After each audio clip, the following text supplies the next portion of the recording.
Bonjour et bienvenue. Merci à tous d'être là.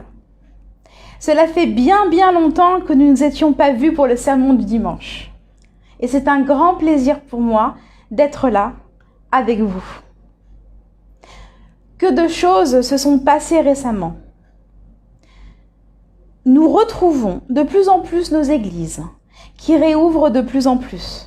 Et de plus en plus de paroissiens retrouvent le chemin des salles de cours et des salles d'audition pour le service pastoral. Oui, la vie reprend son cours et nous en sommes ravis. Les vacances approchent, donc pensons à notre expansion spirituelle et avançons sur nos cours tant que nous le pouvons. L'église de Scientologie de Paris est ouverte, alors profitez-en. Et nous allons en profiter, tout d'abord en lisant le credo de l'église de Scientologie. Le credo de l'église de Scientologie. Nous, membres de l'église, croyons que tous les hommes, quelle que soit leur race, couleur ou croyance, ont été créés avec des droits égaux. Que tous les hommes ont le droit inaliénable d'avoir leur propre pratique religieuse et de les exercer. Que tous les hommes ont le droit inaliénable de vivre leur propre vie. Que tous les hommes ont le droit inaliénable à leur santé mentale. Que tous les hommes ont le droit inaliénable d'avoir leur propre défense. Et que tous les hommes ont le droit inaliénable de concevoir, choisir, assister ou soutenir leurs propres organisations, églises et gouvernements. Que tous les hommes ont le droit inaliénable de penser librement, de parler librement, d'écrire librement leurs propres opinions et de se prononcer, d'écrire ou de s'élever contre les opinions des autres. Que tous les hommes ont le droit inaliénable de créer leur propre espèce. Que les âmes des hommes ont le droit des hommes. Que l'étude du mental et la guérison des maladies d'origine mentale ne devraient pas être séparées de la religion, ni tolérées dans les domaines non religieux. Et qu'aucun agent, autre que Dieu lui-même, n'a le pouvoir de suspendre ou de négliger ses droits, de façon ouverte ou couverte.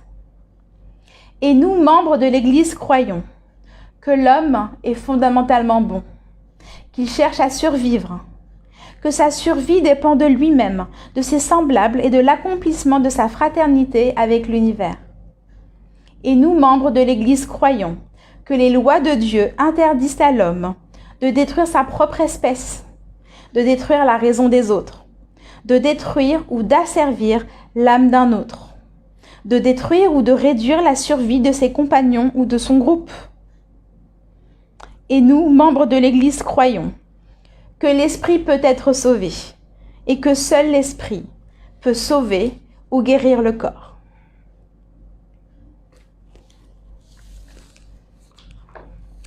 À présent, en continuité avec le credo,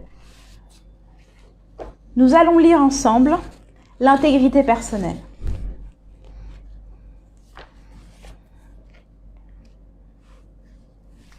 L'intégrité personnelle par L. Ron Hubbard. Ce qui est vrai pour vous est ce que vous avez observé par vous-même. Et lorsque vous avez perdu cela, vous avez tout perdu. Qu'est-ce que l'intégrité personnelle? L'intégrité personnelle, c'est savoir ce que vous savez. Ce que vous savez n'est rien d'autre que ce que vous savez. C'est cela, l'intégrité. Il n'y a pas d'autre intégrité. Bien sûr, nous pouvons parler d'honneur, de vérité, de tout cela. Ces termes ésotériques. Mais je pense qu'on ne trahirait pas le moins du monde si ce que nous observions était vraiment ce que nous observons. Et que nous observions toujours dans le but d'observer. Et sans nécessairement adopter une attitude sceptique, un esprit critique ou indulgent. Mais certainement en maintenant suffisamment d'intégrité et de conviction personnelle, de confiance en soi et de courage, pour pouvoir observer ce que nous observons et dire ce que nous avons observé. En dianétique et en scientologie, Une chose n'est vraie que si vous l'avez observée. Et elle n'est vraie que selon votre propre observation. C'est tout. El Renubar.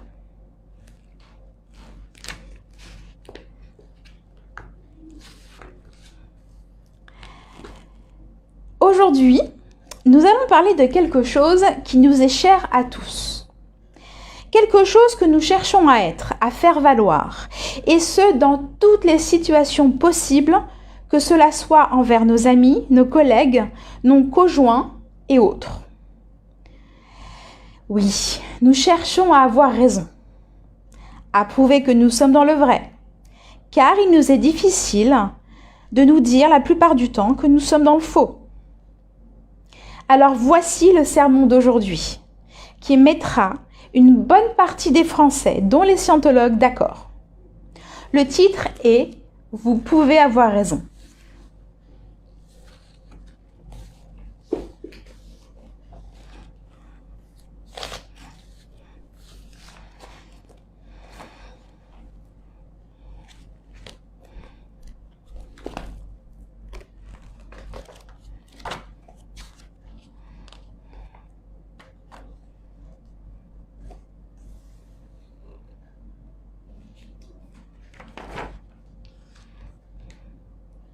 Petit problème technique.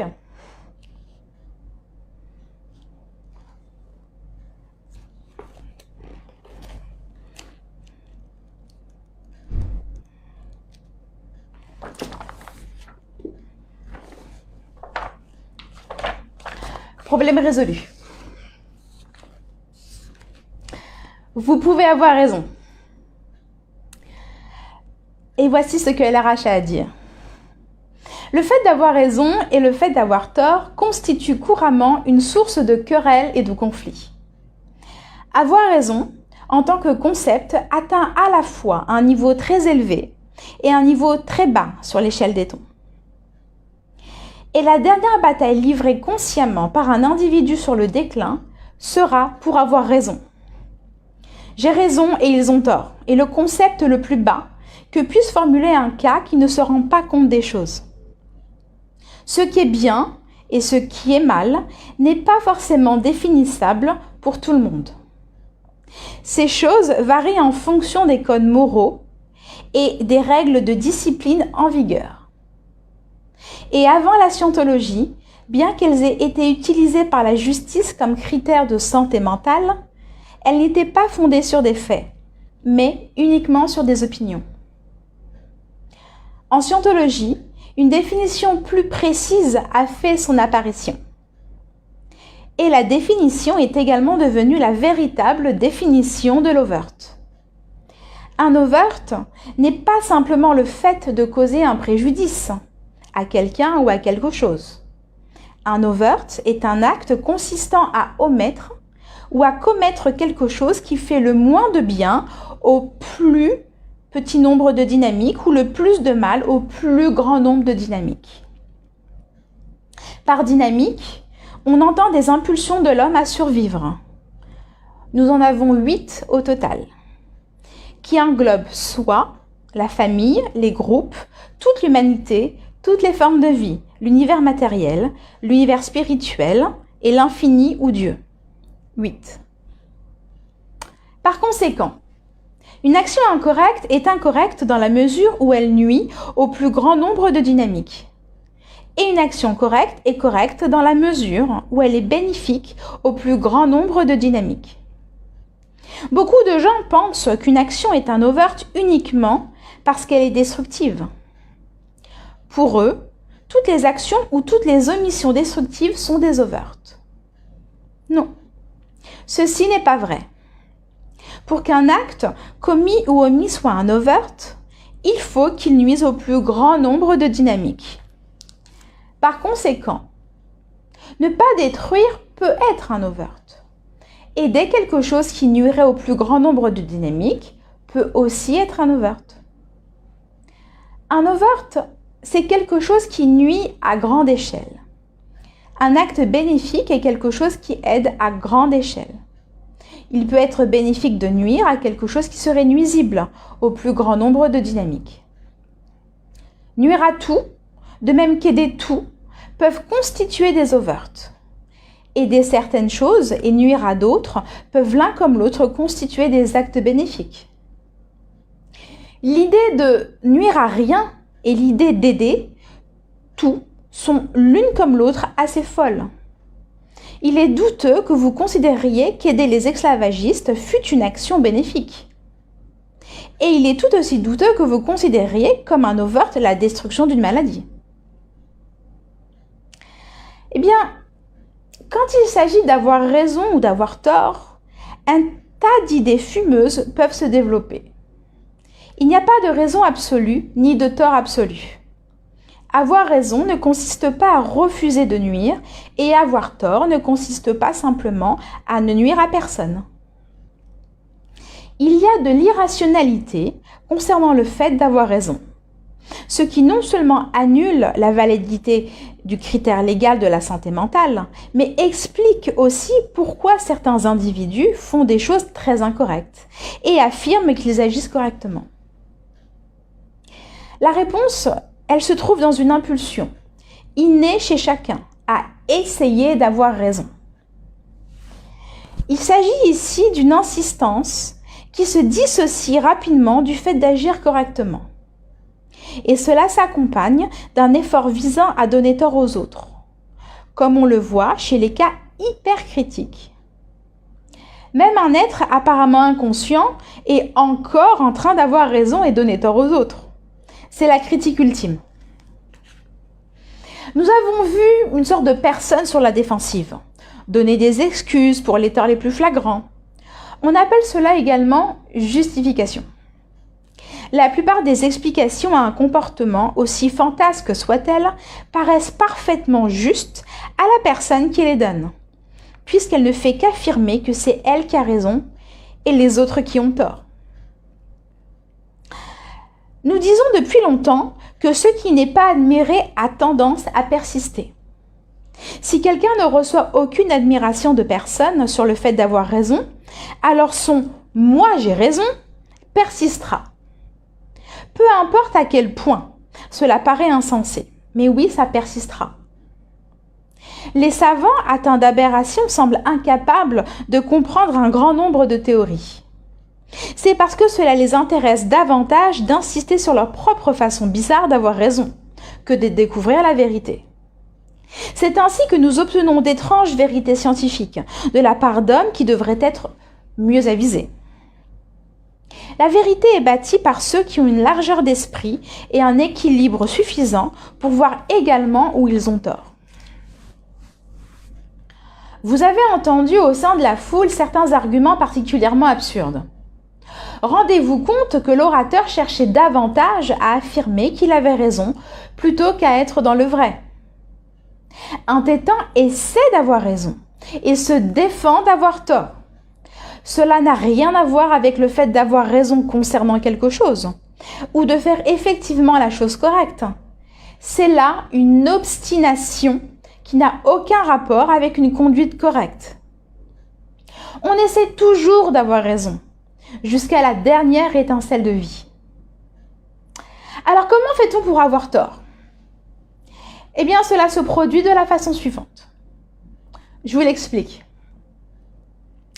Quelqu'un commet une action incorrecte accidentellement ou par négligence. L'aspect incorrect de cette action ou de cette inaction est alors en conflit avec son propre besoin d'avoir raison. Ainsi, il se pourrait qu'il continue et répète l'action incorrecte pour prouver qu'elle est correcte. Ceci est l'un des fondements de l'aberration. Toutes les mauvaises actions sont le résultat d'une erreur suivie d'une obstination à avoir raison. Au lieu de corriger l'erreur, ce qui impliquerait d'avoir tort, on s'obstine sur le fait que l'erreur était une action correcte et ainsi on la répète. Et à mesure qu'un être descend sur l'échelle des tons, il lui est de plus en plus difficile d'admettre qu'il a eu tort. Que nenni! Une telle admission pourrait s'avérer catastrophique pour ce qui lui reste d'aptitude ou de santé d'esprit. Car le fait d'avoir raison est la substance même de la survie. Et lorsqu'on approche du dernier stade de la survie, affirmer qu'on a eu raison est la seule chose à laquelle on peut s'obstiner. Car croire un seul instant qu'on a eu tort équivaudrait à encourir l'oubli. Pour tout être, l'ultime défense est « j'avais raison ». Cela s'applique à n'importe qui. Quand cette défense s'écroule, le rideau tombe. C'est ainsi que nous nous trouvons face à ce triste tableau où la raison est affirmée, alors même que le tort est flagrant. Et lorsqu'on parvient à faire prendre conscience à un être qu'il a tort, cela se traduit immédiatement par une dégradation, une inconscience ou dans le meilleur des cas, une perte de personnalité.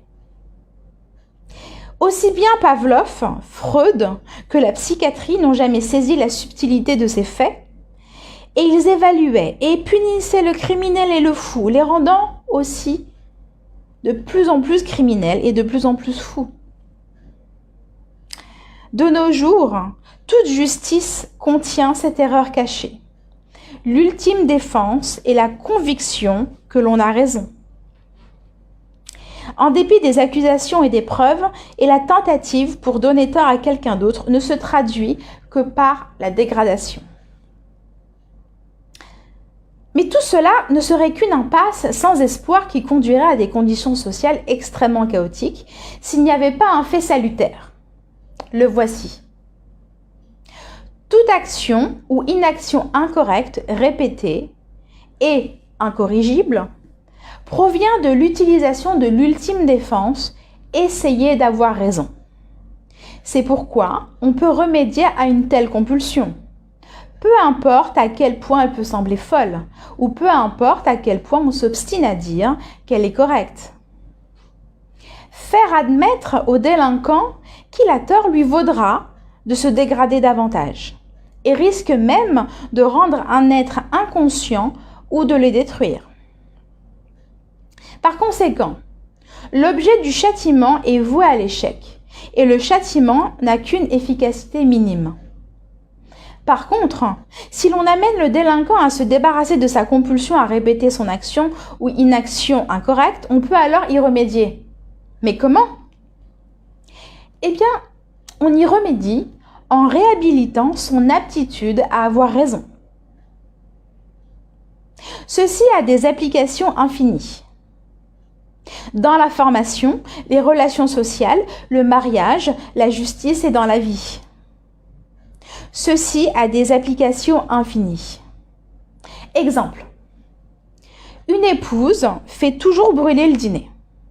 En dépit des réprimandes, des menaces de divorce ou de quoi que ce soit d'autre, cette compulsion persiste. Alors comment fait-on pour en venir à bout? On peut en venir à bout de cette action incorrecte en lui faisant expliquer ce qui est correct dans sa façon de cuisiner. Il se pourrait bien que cela suscite une violente tirade. Et dans certains cas extrêmes, même si l'on aplanit la question, tout cela disparaîtra peu à peu et joyeusement. Elle cessera de faire brûler le dîner. Et à partir de là, eh bien, elle arrêtera de faire brûler les dîners afin d'avoir raison. Autre exemple. Aller dans une prison et essayer de trouver un prisonnier sain d'esprit qui affirme avoir fait quelque chose de mal. Vous n'en trouverez pas. Seules les épaves, à bout de résistance, le diront par peur qu'on leur fasse du mal. Mais même elles ne croient pas qu'elles ont mal agi. Un juge siégeant au tribunal et condamnant les criminels aurait de quoi hésiter s'il se rendait compte que pas un seul de ces malfaiteurs condamnés n'a vraiment pensé avoir mal agi. Et en fait ne le croira jamais, bien qu'il puisse le dire pour échapper au courroux. L'âme charitable se heurte continuellement à cela, et c'est ce qui fait qu'elle va d'échec en échec.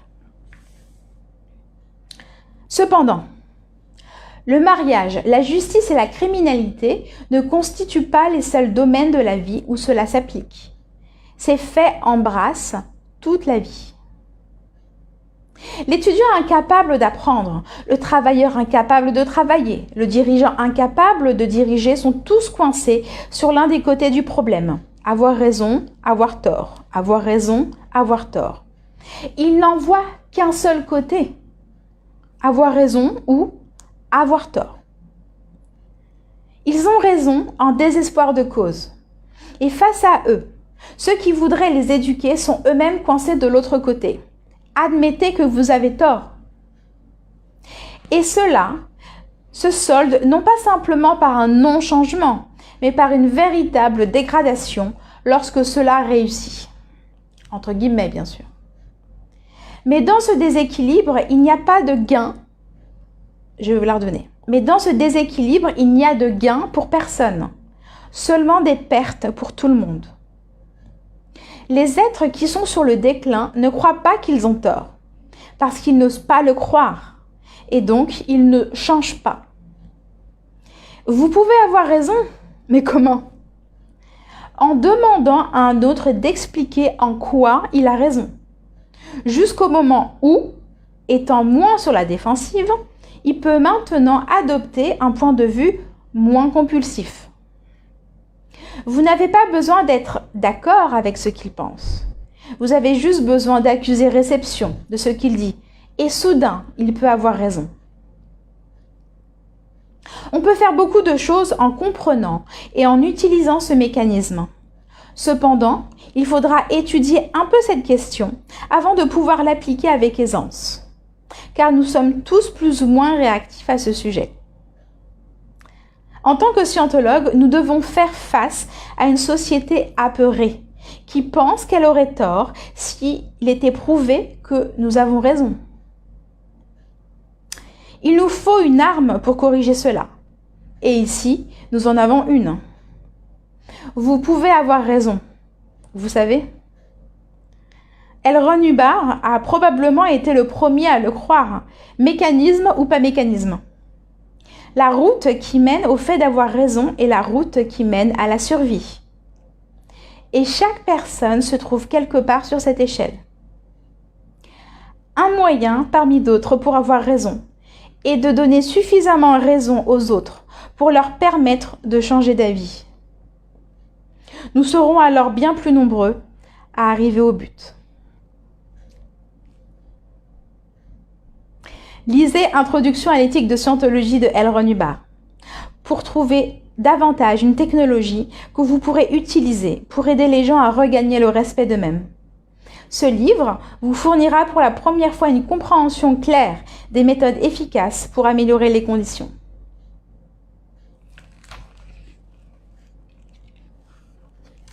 Intéressant sermon.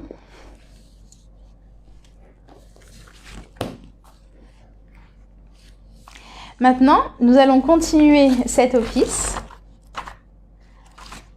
avec la prière de Scientologie.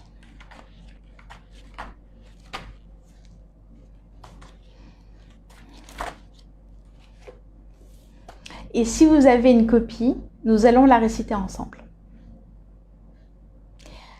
La prière de Scientologie pour la liberté totale.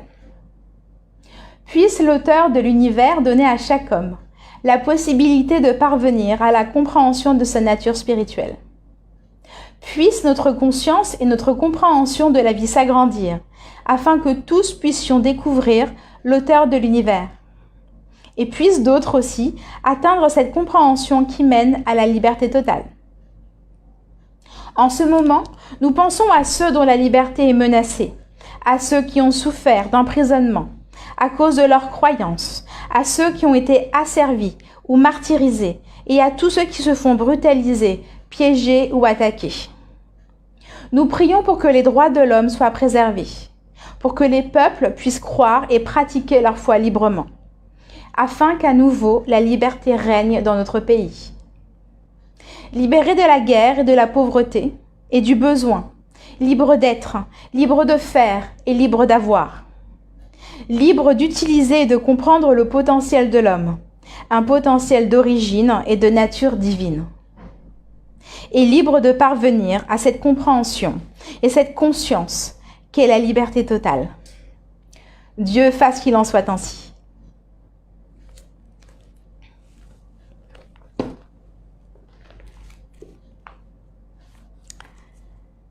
Avant de terminer ce sermon,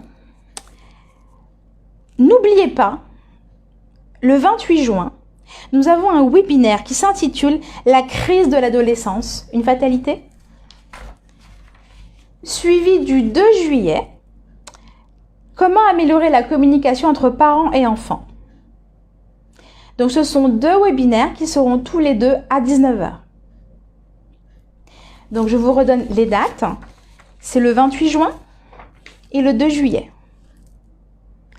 Sur ce, merci beaucoup d'avoir été là. J'ai pris beaucoup de plaisir à être parmi vous. Je vous souhaite un très bon dimanche et une excellente semaine. À bientôt.